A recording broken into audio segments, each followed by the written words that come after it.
میں وہ اس لیے گئے، مگر تحفظات تو یہاں پر بھی ہیں، چائنا کو بھی ہیں۔ سی پیک اتھارٹی آتے ہی ان لوگوں نے ختم کر دی۔ سی پیک اتھارٹی بند کرنے کی کوئی وجہ نہیں بتائی گئی۔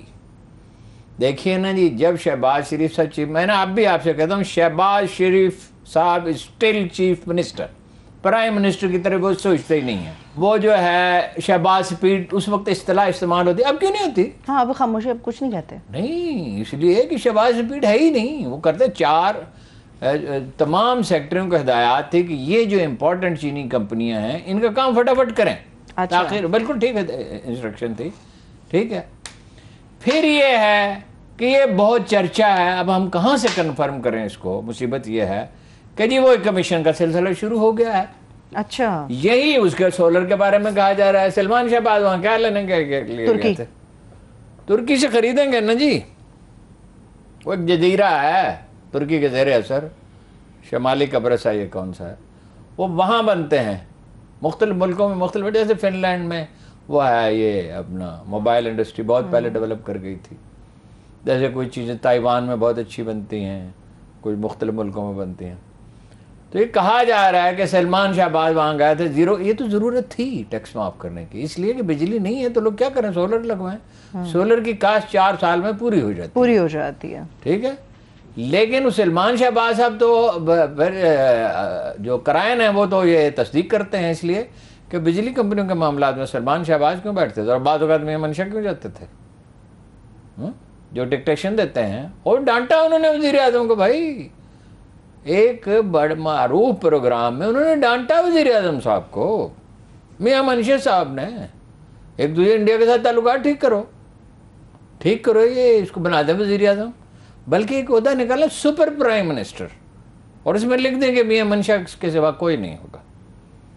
کہ یہ اتنا تحقیر آمیز الفاظ استعمال کیے۔ یہ اگر الفاظ عمران خان نے یا کسی اور اپوزیشن یا میڈیا نے کسی نے کہے ہوتے تو کیا اشر ہوتا، اس کے کریکٹر اسیسن نے۔ میاں منشا کے خلاف ایک لفظ نہیں کوئی بولا، روز پیسے مانگنے آ جاتے ہیں، مطلب بیکاری کہا نا اس نے شہباز شریف کو دوسرے الفاظ میں، بالکل بالکل۔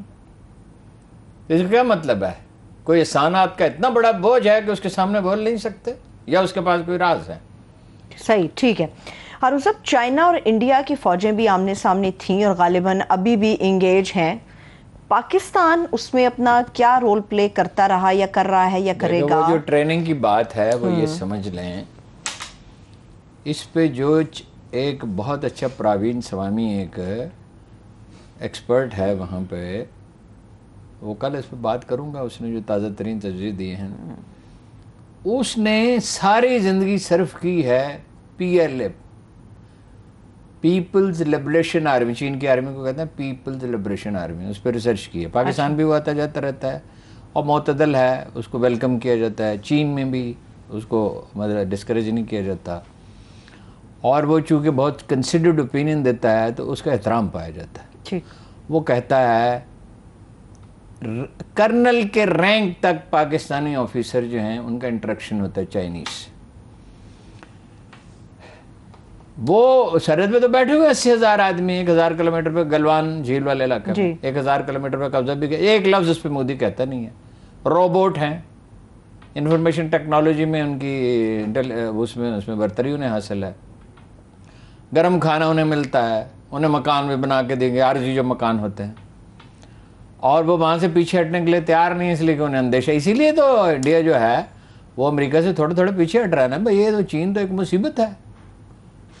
چینی تو دیکھیں نا، ان کا تو بجٹ اب 176 بلین تھا تو وہ 200 کوئی تقریباً $300 بلین کر دیا انہوں نے، اور پاکستان نے اس میں ان کی ٹیکنیکل مدد بھی کی اور انٹیلیجنس ہیلپ بھی کی۔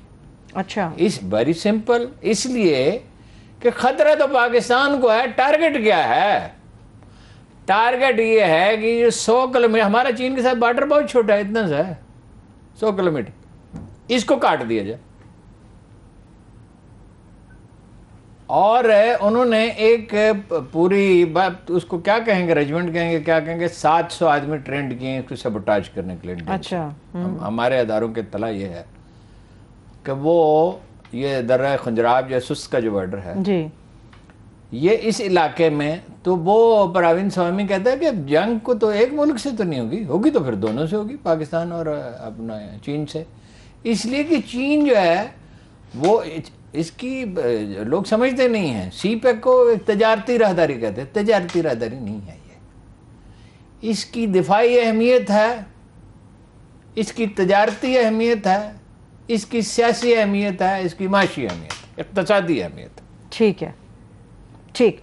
ہارون صاحب، ہماری سیاست میں جس طرح سے چائنا کی بات ہوتی ہے عالمی سطح پر، اسی طرح سے رشیا کے حوالے سے بھی بات ہوتی ہے. جیسے گفتگو میں آپ نے افغانستان رشیا کی بات کی. روسی سفیر نے جو انٹرویو دیا ہارون صاحب، وہ انٹرویو سے زیادہ خطرناک اس میں باتیں اتنی ہیں، جس میں ایگریمنٹ کے حوالے سے بات ہوئی، عمران خان صاحب کی گورنمنٹ کے جانے یا نہ جانے کے حوالے سے بات ہوئی، اور روس اس کے اوپر اپنا کیا پوائنٹ آف ویو رکھتا ہے. ساری خطرناک باتیں ہیں روسی سفیر کی. نہیں، وہ خطرناک کیا، دیکھیں نا، انہیں تو کوئی ڈر امریکہ کا نہیں ہے نا، ان کی تو دشمنی ہے، اور انتقام کا جذبہ اتنا گہرا ہے روسیوں میں. ایک بات یاد رکھیے، روسی قوم پرستی بہت طاقتور ہے، بہت. ٹھیک. یہ آج کی بات نہیں ہے، یہ ہمیشہ جو لوگ روس کے بارے میں تھوڑا بہت بھی پڑھتے ہیں وہ جانتے ہیں، روس میں انتقام پل رہا ہے. ایک تو دیکھو نا، انہوں نے واضح کیا کہ ہمارے بارڈر پہ یوکرین میں یہ اس کو نیٹو میں شامل کر رہے تھے اور ڈپلائمنٹ کر رہے تھے، ہم کیسے برداشت کر سکتے ہیں. ایک اس نے یہ کہا کہ عمران خان کے روس کے دورے کی وجہ سے اس کی حکومت گئی ہے. جی، اور یہ تو ہم بھی جانتے ہیں، یہ تو جو اگر لوگ کو جھوٹ بولنے پہ تلا ہوا تو اس کا تو کوئی علاج نہیں. پھر اس نے یہ کہا کہ اگر اسے پتا ہوتا اس دن حملہ ہوتا تو نہ جاتا. تو یہاں سے اسٹیبلشمنٹ سے بات کر کے گیا نا، وزارت خارجہ سے بات کر، دیور ویری انتھوزیاسٹک کہ بریک تھرو ہوگا، پائپ لائن بچھے گی، انویسٹمنٹ ہوگی، تجارتی تعلقات ہیں. ہمارے تو تجارتی تعلقات ہزاروں برس تک سینٹرل ایشیا سے رہے ہیں، زمینی یہ ہے ساتھ.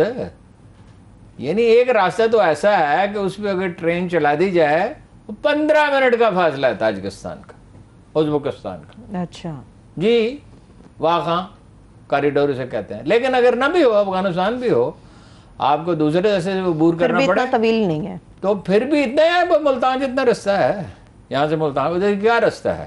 اگر ایک اچھی ٹرین چل رہی ہو یا ٹرک ہی 16 گھنٹے کا فرق ہے چابہار کا اور گوادر کا. اگر ایک ٹرک وہاں سے چلے سینٹرل ایشیا سے تو چابہار پہنچے کی طرف ایک روانہ ہو اور ایک گوادر کی طرف روانہ ہو، تو گوادر کی طرف جانے والا 16 گھنٹے میں کتنا ڈیزل صرف ہوتا ہے، کتنا پیٹرول صرف ہوتا ہے، کتنا ویئر اینڈ ٹیئر ہوتا ہے، کتنے اخراجات بڑھتے ہیں، اور پھر یہ ایمرجنسی میں مسائل پیدا ہو سکتے ہیں. تو دوسرا اس نے جو اور بہت اہم بات کہ عمران خان بڑا ایماندار آدمی ہے. یہ کہنے کی ضرورت کیوں پیش؟ ڈپلومیسی میں اس طرح کی باتیں نہیں کہ اور بھی تعریفی کچھ الفاظ کہے.